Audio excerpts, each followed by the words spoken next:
Olá a todos, obrigado às pessoas que comentaram no último vídeo acerca do áudio, tá? Eu tô tentando melhorar um pouco a qualidade do canal, fazendo até os vídeos em tela maior, tá? Sem barra, tentando melhorar um pouco a qualidade, ainda mais agora que o notebook está um pouco mais rápido, tá?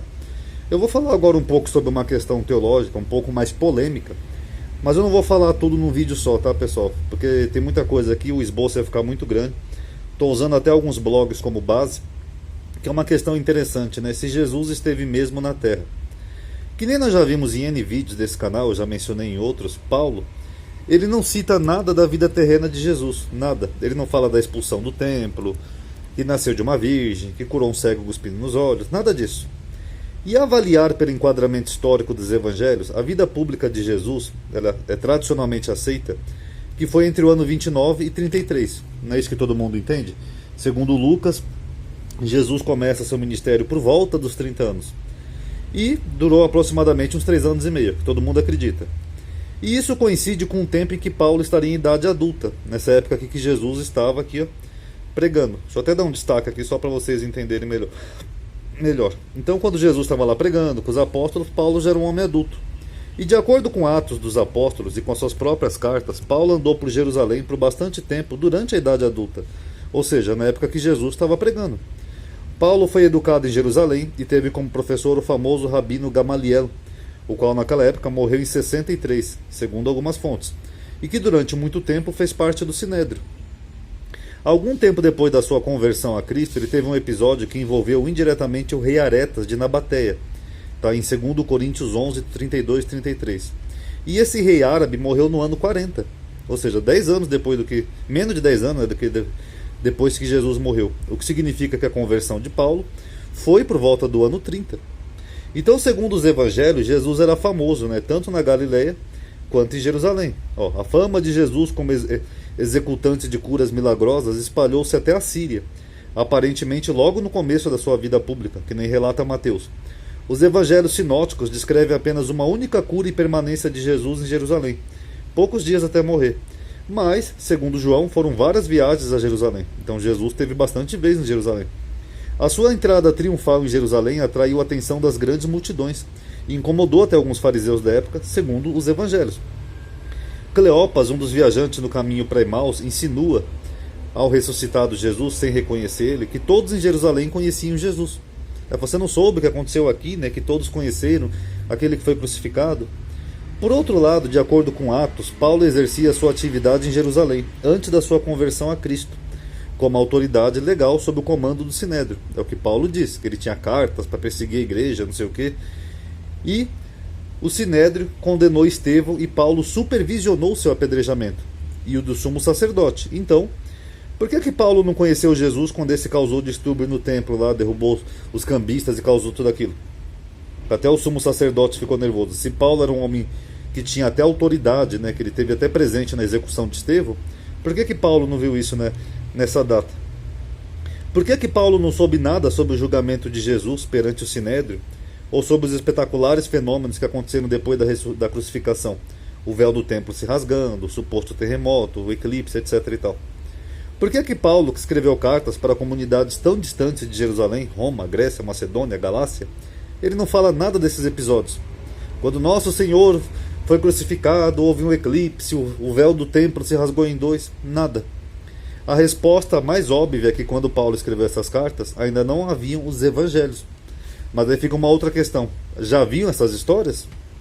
Então analisem aí. E outros detalhes passam desapercebidos. Por exemplo, os irmãos do Senhor. O Evangelho segundo Marcos menciona 4 irmãos e 2 irmãs ou mais de Jesus, que ele só põe irmãs no plural, insinuando que eram filhos de Maria, ou do pai de Jesus, ou de ambos, enfim. Mas o autor de Hebreus tinha uma opinião diferente sobre quem eram os irmãos do Senhor. Pois tanto que santifica como que são santificados, vêm todos de um só. Por esta causa ele não se envergonha de lhes chamar de irmão. De quem que o autor de Hebreus está falando aqui? Da comunidade para quem ele está escrevendo. Como se todo mundo fosse irmão de Jesus. Dizendo, anunciarei o teu nome a meus irmãos. Cantar-te-ei louvores no meio da congregação. O autor de Hebreus ensina que qualquer um poderia ser irmão de Cristo. Paulo, numa das suas cartas, exprimiu um parecer semelhante. Olha o que Paulo falou aqui em Romanos 8, 9.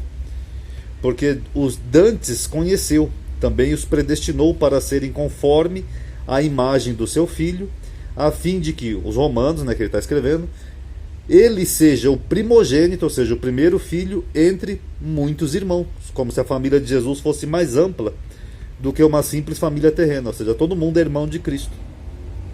Genealogia. As cartas dos Hebreus mencionam uma figura enigmática, né, do Antigo Testamento, Melquisedeque.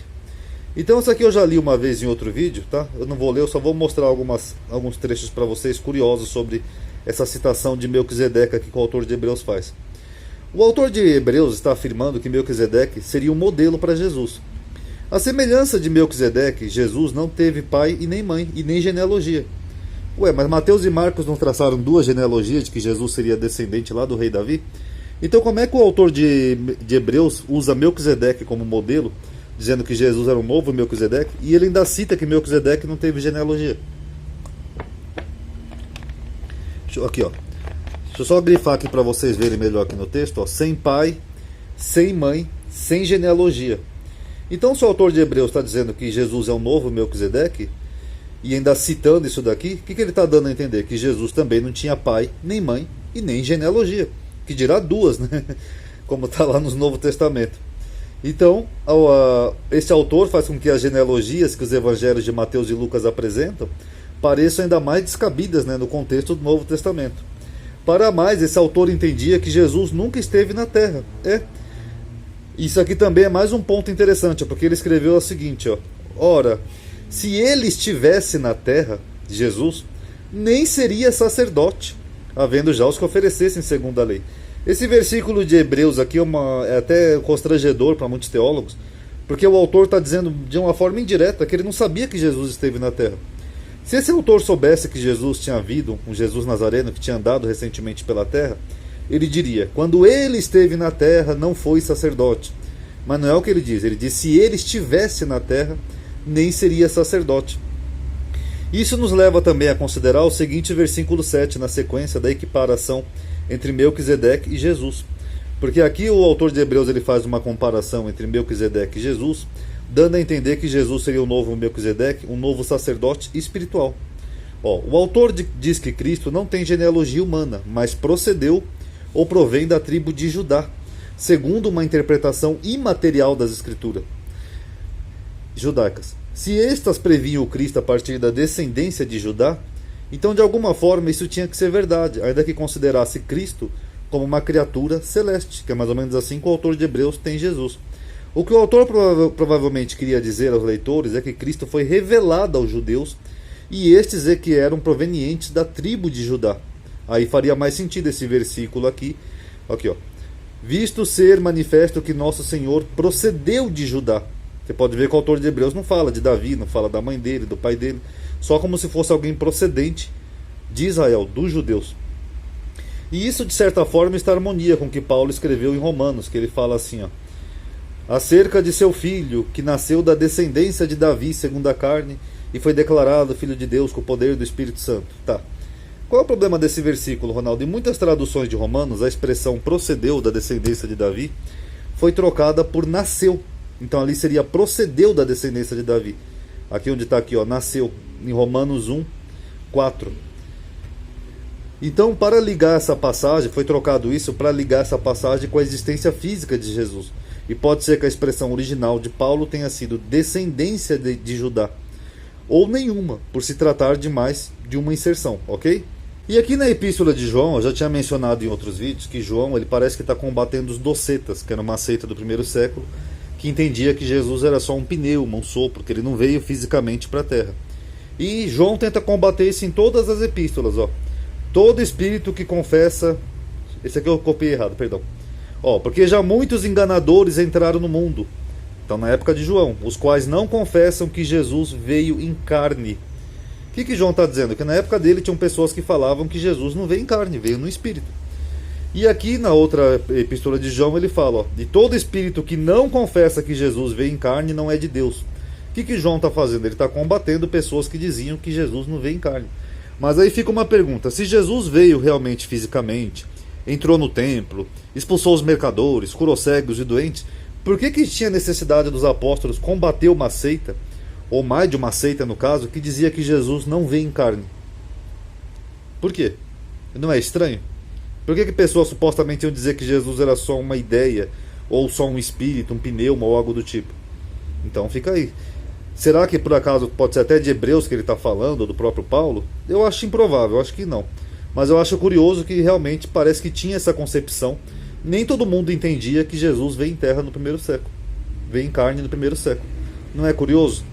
Uma hora, quem sabe, em outros vídeos eu discorra um pouco mais detalhado sobre esse tema, ok? Obrigado aí por ter assistido, tire aí suas conclusões. Paz a todos.